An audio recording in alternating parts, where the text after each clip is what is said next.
ഇന്ന് ഈ വിശുദ്ധ ക്രിസ്മസ് രാത്രിയിൽ നമ്മുടെ ഹൃദയങ്ങൾ പ്രതീക്ഷയാലും സമാധാനത്താലും നിറഞ്ഞിരിക്കുമ്പോൾ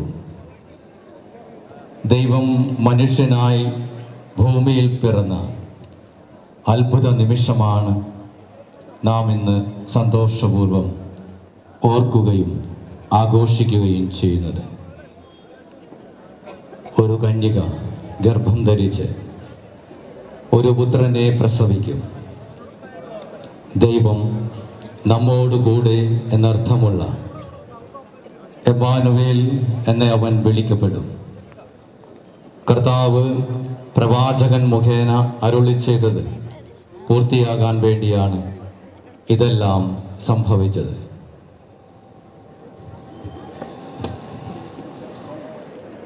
യേശുക്രിസ്തുവിൻ്റെ ജനനം ഇപ്രകാരമായിരുന്നു.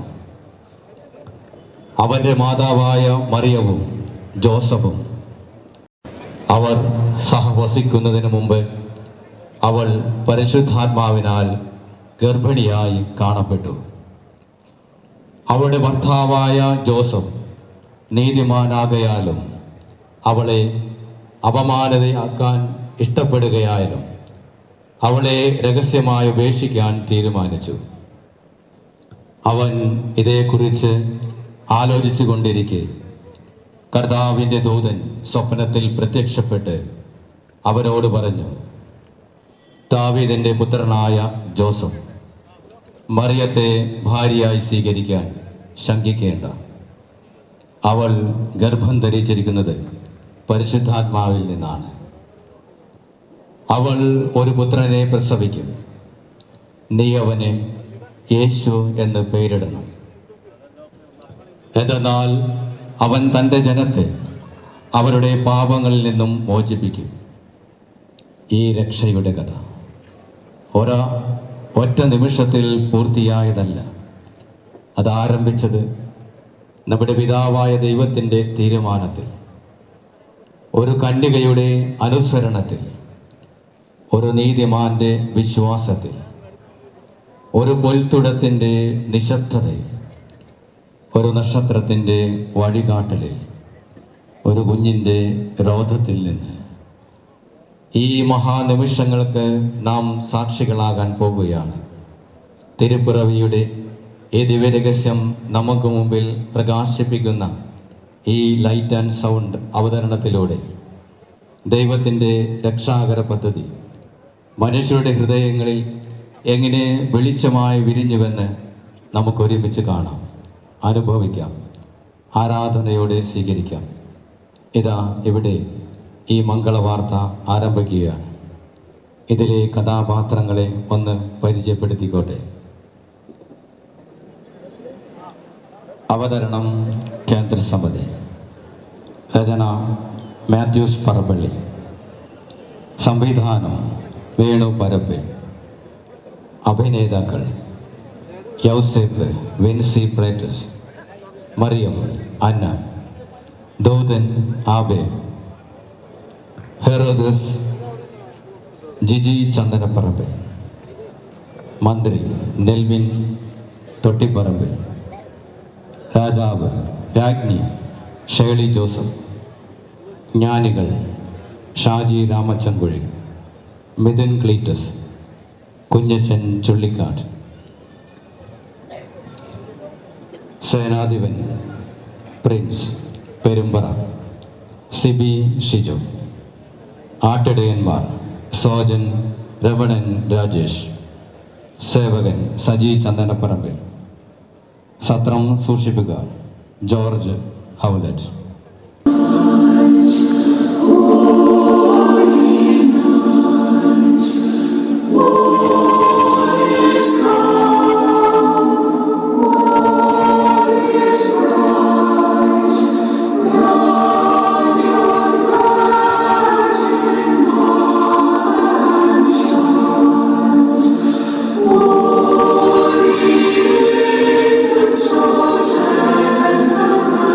Oh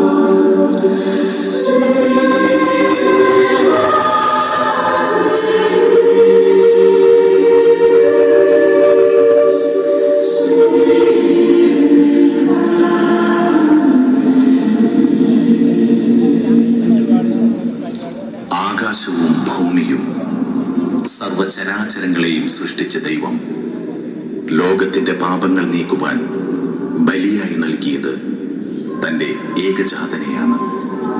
സംവത്സരങ്ങൾക്ക് മുൻപ് മനുഷ്യകുലത്തിനെ അന്ധകാരത്തിൽ നിന്നുയർത്തുവാൻ സംഭവിച്ച ആ തിരുപ്പിറവി ഇന്നും എന്നും പ്രകാശത്തിന്റെ മഹോത്സവമായി ആഘോഷിക്കപ്പെടുകയാണ്. സഫലമായ ആ മംഗളവാർത്തയുടെ പൂർത്തീകരണത്തിലൂടെ ഇതാ ഒരു യാത്ര.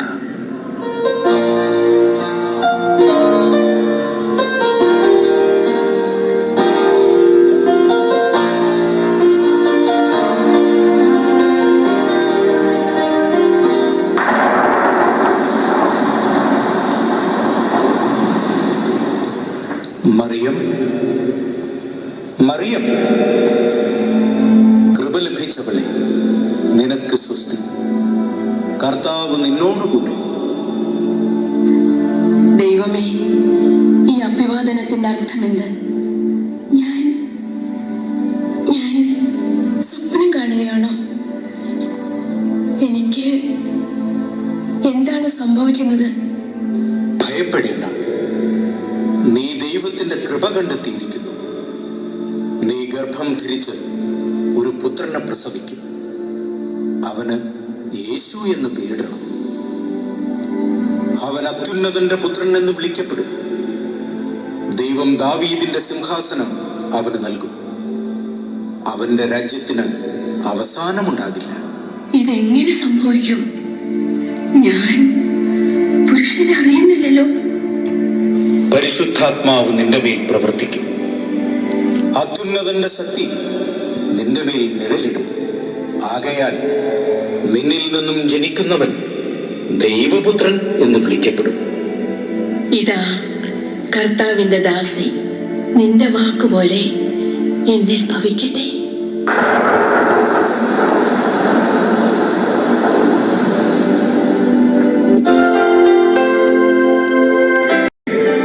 ദൈവവചസ്സ് ഹൃത്തിൽ സംഗ്രഹിച്ച് ഗർഭവതിയായി.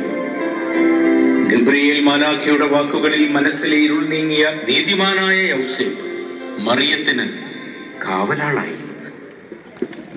മാസങ്ങൾ കടന്നുപോയി. തിരുപ്പിറവിക്ക് ഇനി ഏതാനും നാളുകൾ മാത്രം.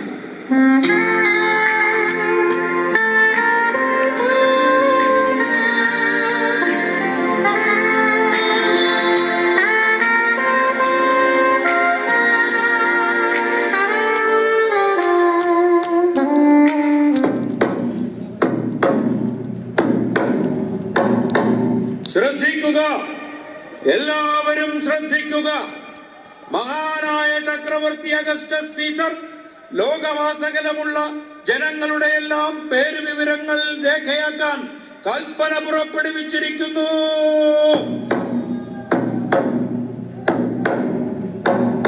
പ്രജകളെല്ലാം അവരവരുടെ നഗരങ്ങളിലെ അധികാരികളുടെ മുന്നിൽ ഹാജരാകേണ്ടതാണ്.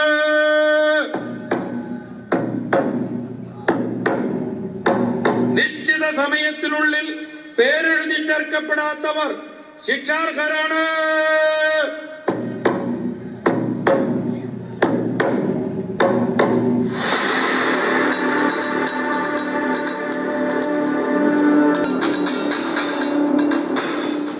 എന്താ, എന്തിനിങ്ങനെ പരിഭ്രമിക്കുന്നു? കൽപ്പന പ്രകാരം സമയം അവസാനിക്കാൻ ഇനി 3 നാൾ മാത്രം. അതിനെന്താ, നമുക്ക് നാളെ തന്നെ പേരെഴുത്തിൽ. ഇല്ല, അതിവിടെ അല്ല മറിയം. ഞാൻ ദാവീദിന്റെ വംശാവലിയാണെന്ന് അറിയില്ല. പേരെടുത്ത് അങ്ങ് ബെത്ലഹേമിലാണ്. ബെത്ലഹേമിലേക്കോ? ഈ നസ്രത്തിൽ നിന്ന് ബെത്ലഹേമിലേക്ക് ഒരുപാട് ദൂരമില്ലേ? ഇപ്പോൾ ആരംഭിച്ച 3 നാൾ യാത്ര. ദൈവമേ, അത്ര ദൂരമൊന്നും എനിക്ക് യാത്ര ചെയ്യാൻ കഴിയില്ലെന്നറിയില്ലേ? ഈ വീടിനകത്ത് നടക്കുമ്പോൾ പോലും തളർന്നു പോകുന്നു. അധീരയാകരുത്, നമുക്ക് പോയേ തീരൂ. മറിയം ഗർഭം ധരിച്ചിരിക്കുന്നത് ദൈവപുത്രനെയാണ്. സർവശക്തൻ നമ്മെ വഴി നടത്തും. എഴുന്നേൽക്കൂ, നമുക്ക് പുറപ്പെടാം.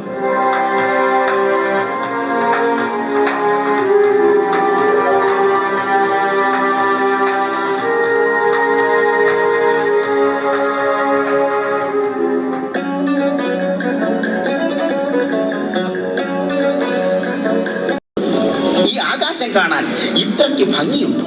മനോഹരം, മനോഹരകരകരകരകരം. എന്റെ യജമാനൻ ബെൽത്താസർ ദിവസം മുഴുവൻ ഈ കുന്ത്രാണ്ടത്തിലേക്ക് നോക്കി സമയം കളയുന്നത് വെറുതെയല്ല. നോക്കിയാ പിന്നെ കണ്ണെടുക്കാനേ തോന്നില്ല. ഒന്നുകൂടി നോക്കാം. വേണ്ട. വേണ്ടേ? ആരാത്? അയ്യോ, അവർ വരുന്നുണ്ട്.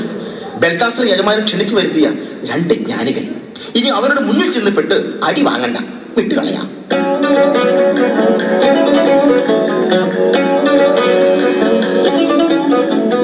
ഈ കാര്യത്തിൽ നമുക്ക് ഇനിയും സംശയങ്ങളുണ്ട് മനുഷ്യർ.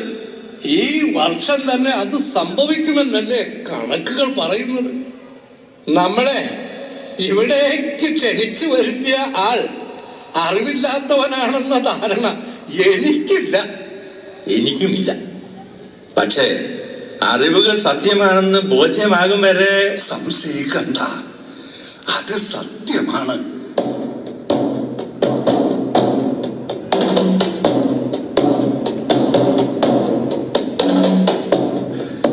ഞാൻ ബെൽത്താസർ, ഞാനാണ് നിങ്ങളെ ഇവിടേക്ക് ക്ഷണിച്ചത്.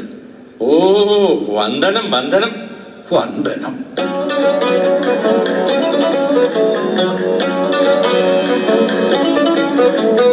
ആകാശത്തിലെ ദൃശ്യമാകുന്ന എല്ലാ നക്ഷത്രങ്ങളെയും വർഷങ്ങളായി നിരീക്ഷിച്ചു കൊണ്ടിരിക്കുകയാണ് ഞാൻ. നഗ്നനേത്രങ്ങൾ കൊണ്ട് ഇല്ല, ഈ ഉപകരണത്തിലൂടെ നോക്കൂ. നക്ഷത്രങ്ങളെ നമുക്ക് അടുത്ത് കാണാം. അവ നമ്മോട് സംസാരിക്കും. സംഭവിക്കാൻ പോകുന്നത് നമുക്ക് അവിടെ നിന്ന് വായിച്ചെടുക്കാം.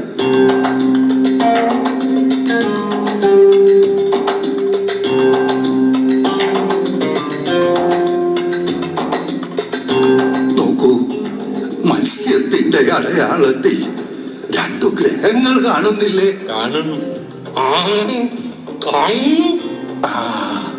അതിന്റെ വലതുഭാഗത്തായി ഒരു തിളക്കമാർന്ന നക്ഷത്രം കണ്ടോ? കണ്ടു. അത് ഏത് നക്ഷത്രമാണ് ബെൽത്താസർ?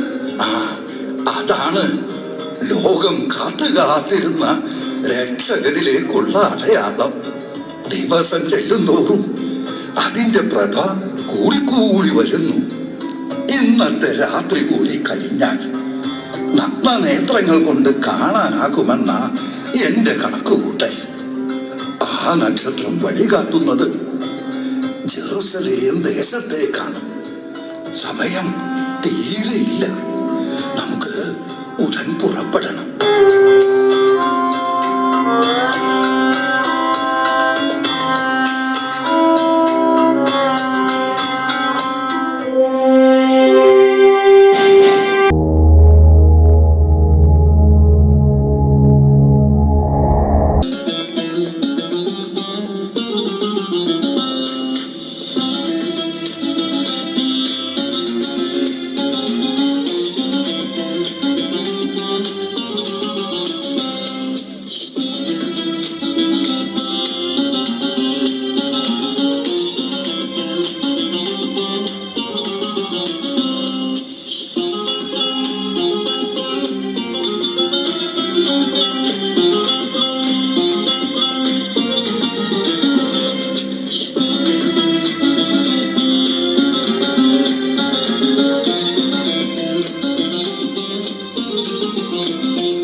രാജാധിരാജനായ ഹെറോദിസ് തിരുമനസേ, ഇത്രയും സന്തോഷവാനായി അങ്ങയെ ഞാനിതുവരെ കണ്ടിട്ടേയില്ല. അങ്ങയുടെ വാക്കുകൾ കവിതകൾ പോലെ വിരിയുന്നു. നൃത്തച്ചുവടുകൾ മയൂരത്തെയും നിഷ്പ്രഭമാക്കുന്നു. മന്ത്രി നമ്മെ പുകഴ്ത്തുകയാണ്. അല്ല തിരുമനസേ, ഞാൻ പറഞ്ഞത് സത്യമാണ്. എന്താണ് അങ്ങയുടെ ഈ ആഹ്ലാദത്തിന് കാരണം? ഇന്ന് ഇന്ന് നമ്മളൊരു ശിക്ഷ നടപ്പാക്കിയില്ലേ? ഇല്ലേ? തിരുമനസേ, അങ്ങക്കെതിരെ ഗൂഢാലോചന നടത്തിയ 15 പേരുടെ വധശിക്ഷ. അതെ അതെ, അതിന്റെ ഒരു രീതി അത് നമുക്ക് ഏറെ ഇഷ്ടമായി. കാലിൽ കെട്ടി തൂക്കിയിട്ട് ഒറ്റ വെട്ടിന് ശിരസ്സെറുക്കുക, കയറിൽ തലകീഴായി തൂങ്ങിക്കിടന്ന് പിടയ്ക്കുന്ന 15 കബന്ധങ്ങൾ. എത്ര മനോഹരമായ കാഴ്ച! ഈ ലോകത്തിലെ ഒരു ലഹരി പദാർത്ഥത്തിനും നമ്മെ അതുപോലെ ഉന്മത്തനാക്കാൻ സാധിക്കില്ല.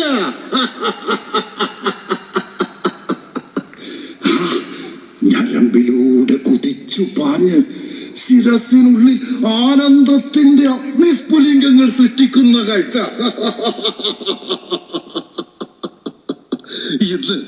ഇന്നൊരു നല്ല ദിവസമാണ്. ആഘോഷിക്കൂ, തിന്നു കുടിച്ച് മതിമറന്നുല്ലസിക്കൂ.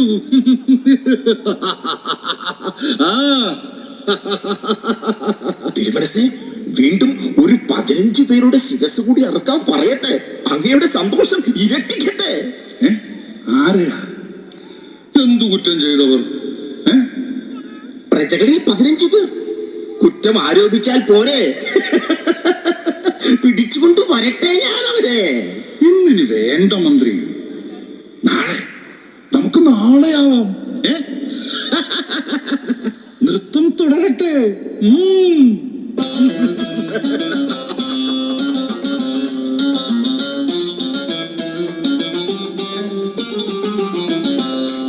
ബാബിലോൺ ദേശത്ത് നിന്നും 3 ജ്ഞാനികൾ മുഖം കാണിക്കാൻ കാത്തു നിൽക്കുന്നു. മുഖം കാണിക്കാൻ? പ്രിയേ മൽത്താസ,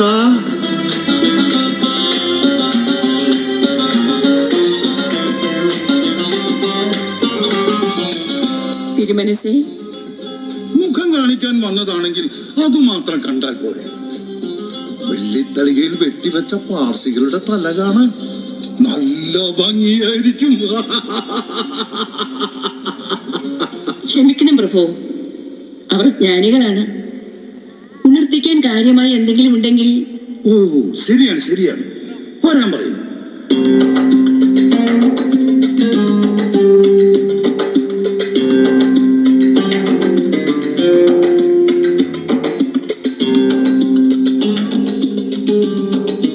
രാജാതിരാജൻ ഹെറോദേസ് തിരുമനസ് നീളാൾ വാഴട്ടെ.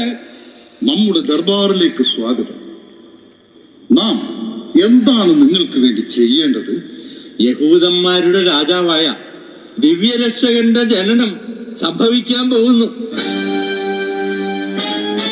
യഹൂദരുടെ രാജാവ്? അപ്പൊ നാം ആരാണ്? ഒരു ദിവ്യ നക്ഷത്രം വഴികാട്ടിയാണ് ഞങ്ങൾ യാത്ര ആരംഭിച്ചത്. പക്ഷേ ഇപ്പോൾ അത് അപ്രത്യക്ഷമായിരിക്കുന്നു. ആരവിടെ? കൊട്ടാരം പണ്ഡിതനോട് വരാൻ പറയും.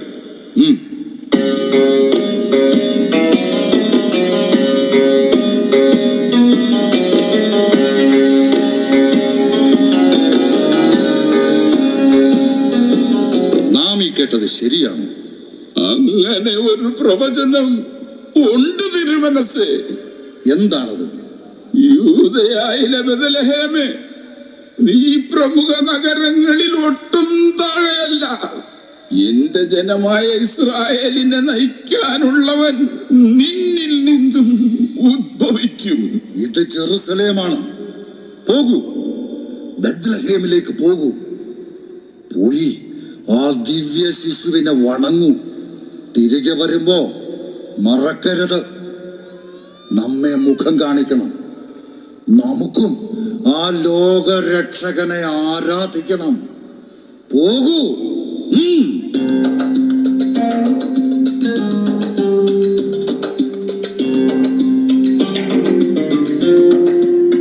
അപ്പോൾ ആ തിരുപ്പിറവി നമ്മൾ ആഘോഷിക്കുകയാണ് അല്ലേ? സന്തോഷമായി. ആഘോഷിക്കണം, അല്ലേ? യഹൂദന്മാരുടെ രാജാവാകാൻ പോകുന്ന ആ ശിശുവിനെ ആരാധിക്കണം, അല്ലേ? അവൻ വളർന്നു വന്ന് നമ്മെ അവന്റെ വാളിൽ ഇരയാക്കുന്നത് കണ്ട് രസിക്കണം, അല്ലേ? ആരവിടെ? സേനാധിപനെ വിളിക്കൂ.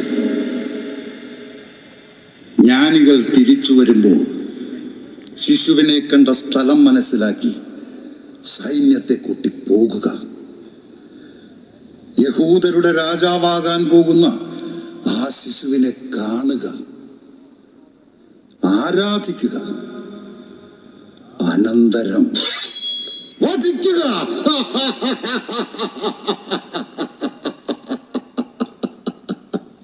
യഹൂദരുടെ രാജാവ് നാമാണ്.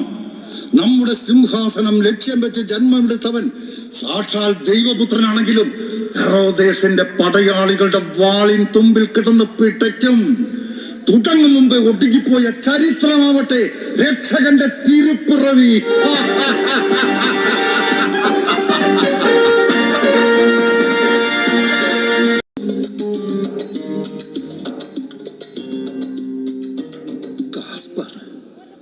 നമുക്കൊരു തെറ്റുപറ്റി. ഹെറോദേസിന്റെ കൊട്ടാരത്തിൽ നമ്മൾ പോകരുതായിരുന്നു. അതെന്താ? ആഹ്ലാദത്തോടെ അല്ലേ രാജൻ നമ്മെ സ്വീകരിച്ചത്?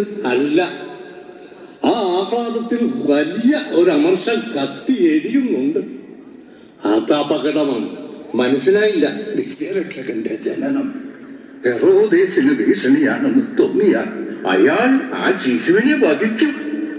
അതെ, രക്ഷകനെ കണ്ടു മടങ്ങുമ്പോൾ നമ്മൾ ഹെറോദേസിനെ കാണരുത്. അതെ, നമുക്ക് വേറെ വഴി മടങ്ങാം. ശരിയാണ്. അയാൾ നമ്മെ പിന്തുടരും മുമ്പേ നമുക്ക് ബെത്ലഹേമിലേക്ക് എത്തിച്ചേരണം. വേഗം വേഗം.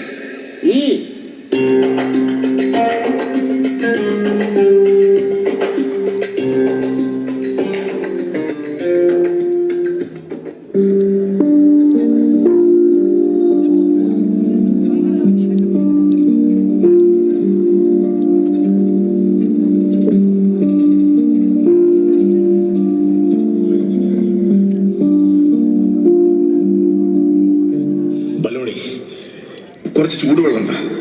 ഈ നശിച്ച മഞ്ഞ് വീഴ്ച തുടങ്ങിയത് മുതൽ എനിക്ക് തൊണ്ടവേദനയാണ്. ഇവിടെ ആരുമില്ലേ?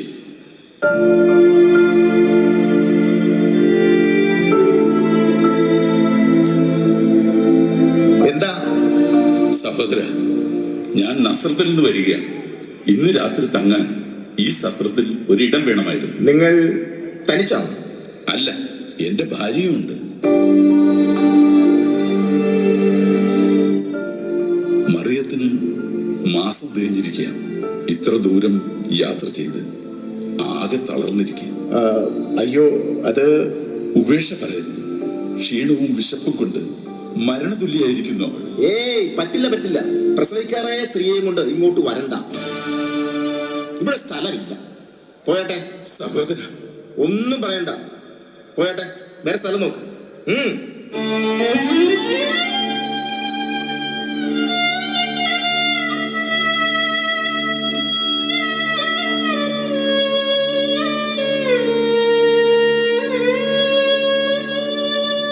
ആരാ പ്രഭു? ഒരു നസ്രായൻ, ഭാര്യയുമുണ്ട്. നിറവേറായിട്ടാ വരവ്. കേറി താമസിക്കണം പോലും. ഇതേ സഞ്ചാരികൾക്ക് വിശ്രമിക്കാനുള്ള സത്രമാണ്. വഴിപോക്കരായ സ്ത്രീകൾക്ക് പ്രസവിച്ച് കിടക്കാനുള്ള ഈറ്റില്ലമല്ല. മനസ്സിലായ?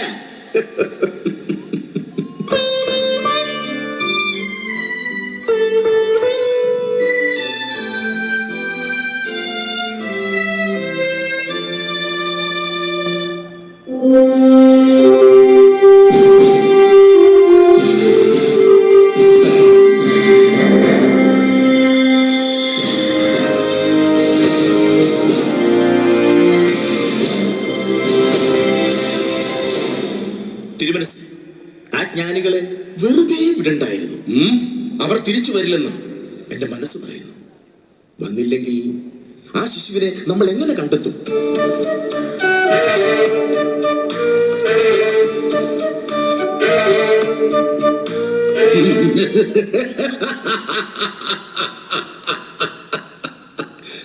അവർ ആ ശിശുവിനെ നമുക്ക് കാണിച്ചു തന്നില്ലെങ്കിൽ ബെത്ലഹേമിന് ദുരിതം.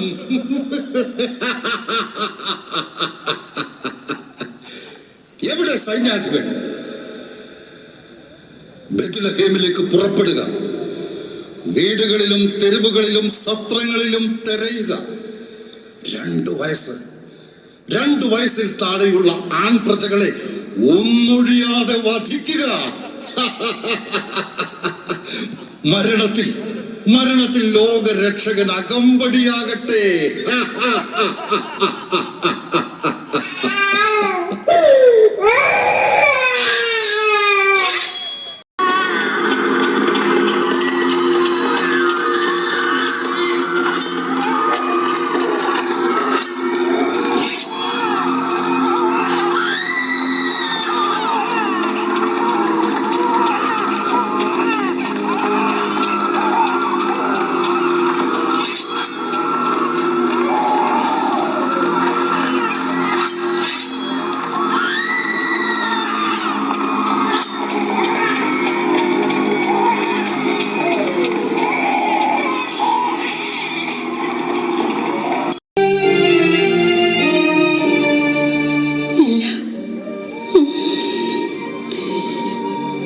എനിക്കിനി ഒരടി പോലും നടക്കാൻ വയ്യ.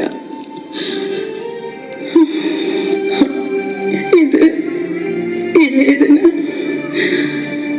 അസഹനീയമാണ്. എവിടെയെങ്കിലും ഒന്ന് തല ചാച്ചേ തീരൂ. ദൈവമേ, ലോകരക്ഷകന് പിറവിയെടുക്കാൻ ഈ ബെത്ലഹേമിൽ ഒരിടം കിട്ടാത്തതെന്ത്? നമ്മൾ എന്ത് ചെയ്യും? ഞാനിവിടെ വീണു പോകും. സത്രങ്ങളെല്ലാം നിറഞ്ഞിരിക്കുന്നു. ഒഴിവുള്ളവർ പോലും നമുക്കൊരിടം തരുന്നില്ല. പക്ഷേ തളരരുത്. നമ്മെ വഴി നടത്തുന്നവന്റെ വെളിച്ചം നമുക്കൊരഭയം കണ്ടെത്തും. കുറച്ചുകൂടി നടക്കും. അതാ അവിടെ ഒരു കുടിൽ കാണുന്നു. അവിടെ നമുക്ക് അഭയം കിട്ടും. നടക്കൂ, യാത്ര അവസാനിച്ചിരിക്കുന്നു.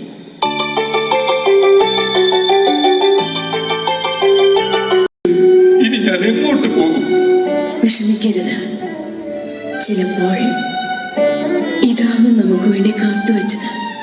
ഇവിടെ ഈ കാലിത്തൊഴുത്തിൽ നമുക്ക് ഈ രാത്രി കഴിച്ചു കൂട്ടാം.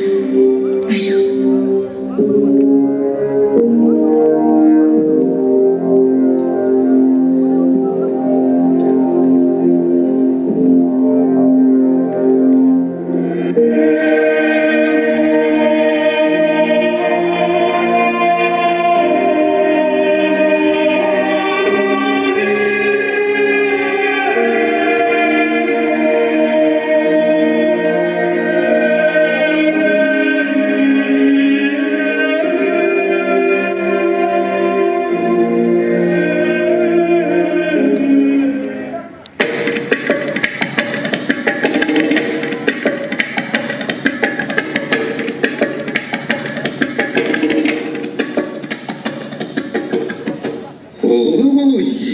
എന്തൊരു തണുപ്പാണ്! അസ്ഥികൾ മരവിക്കും പോലെ. ഈ മഞ്ഞുകാലം ഒന്ന് കഴിഞ്ഞു കിട്ടിയാൽ മതിയായിരുന്നു. എന്തൊരു ജീവിതമാണിത്! മനുഷ്യരല്ലേ നമ്മൾ? കന്നുകാലികളെ പോലെ മഴയത്തും മഞ്ഞത്തും തലചായ്ക്കാൻ ഒരിടം പോലുമില്ലാതെ. നമ്മൾ ആട്ടിടയന്മാരാണ്. ഇതാണ് നമുക്ക് വിധിച്ചിട്ടുള്ളത്. ഉള്ളതിൽ സന്തോഷിക്കണം. മനുഷ്യജന്മം കിട്ടിയതിൽ ദൈവത്തിന് നന്ദി പറയണം. ഈ സങ്കടങ്ങളൊക്കെ പോകും. നീ ഒരു പാട്ട് പാടല. പാടിയും നൃത്തം ചെയ്തും നമുക്ക് നമ്മുടെ സങ്കടങ്ങൾ മറക്കാം.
സകല ജനത്തിനും വേണ്ടിയുള്ള സന്തോഷത്തിന്റെ ഒരു സുവാർത്ത.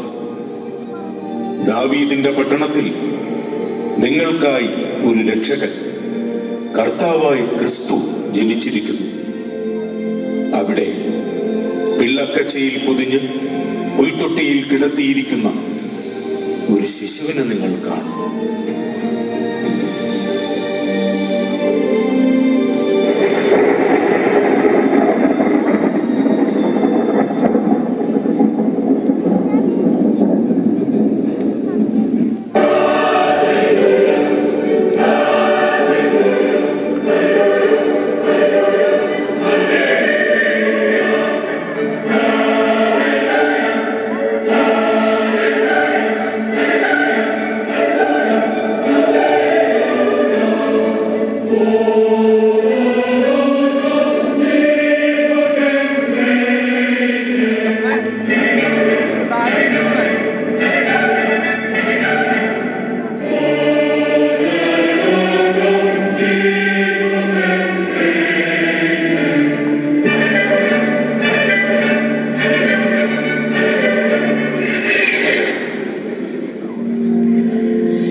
നമുക്കായി ഒരു രക്ഷകൻ പിറന്നിരിക്കുന്നു.